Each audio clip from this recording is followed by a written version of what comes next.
In this video, I will show you everything you need to know about macro as an AD carry. ADC has the reputation of being the role with no brain and only mechanics. And while it is true that mechanical ability is very important on ADC, Wild Rift is a game of strategy. So having good macro knowledge and knowing where to be will always triumph over mechanical ability. From my experience, ADCs are also always lost on the map and don't know what to do or what they should be doing.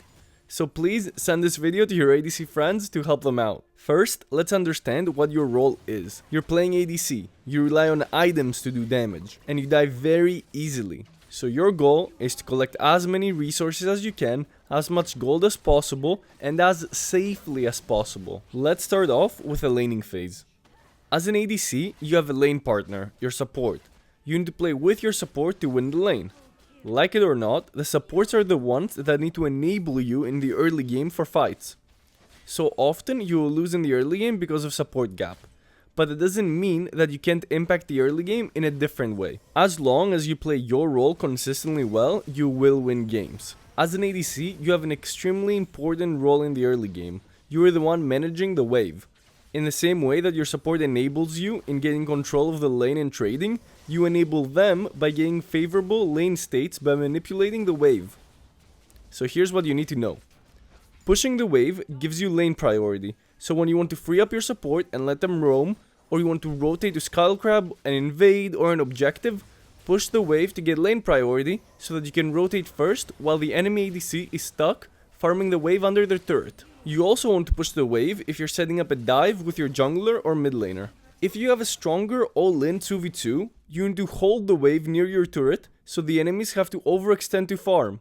This gives an opportunity to your support to walk up and engage the fight. You also want to hold the wave near your turret to set up ganks for your jungler. Knowing when to push the wave to get priority and when to hold the wave to set up a fight is situational.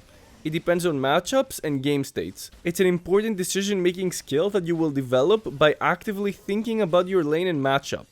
You can also watch high-low ADCs and see how they manage the wave. I recommend watching Challenger and Legend Chinese players. I upload gameplay reviews on my channel where I explain their wave management, so make sure you're subscribed to be notified for those videos. So let's put it simply. Need lane priority or to set up a dive? Push the wave.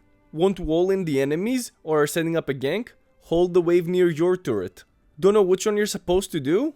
Watch high-low players do it, try it in your own games, and keep practicing. Now, let's move on to the mid game. Almost always you want to move out of the side lane and go mid lane after the first turret falls. Mid lane is the safest lane to be.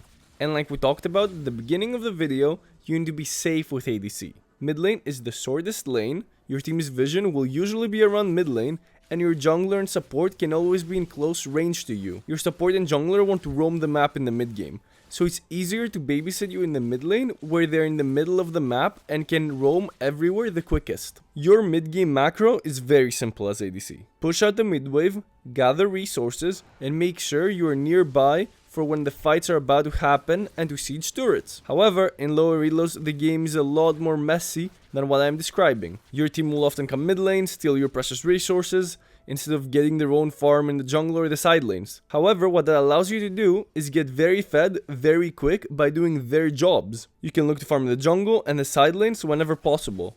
Make sure you aren't stealing your jungler's jungle camps, and only taking them when they're in the other side of the map doing something else. Sometimes your mid laner won't rotate to the side lane, but that's fine. This is an opportunity for you to adapt and get even more fed. Clear out the mid wave with your mid laner if he's there, and then you go to the side lane and pick up that farm as well, so you'll be getting a lot of gold. Especially in lower reloads where teammates aren't farming efficiently, you can adapt and do their jobs for them and gather a bunch of resources. Never overextend in the side lanes though without vision. Get the farm that you can safely and then join your team. You should almost never cross the halfway point in a side lane as an ADC. You're likely to die to an assassin or split pusher. There are of course some exceptions to this rule based on champions that you're playing. Some ADCs have very strong dueling, like Vayne, Lucian, and Tristana. So often you can look for solo plays in the side lanes if you're ahead. In teamfights, as an ADC, your goal is to position as safely as possible while still in range to do damage. Of course, your positioning will depend heavily on the enemy team's comp.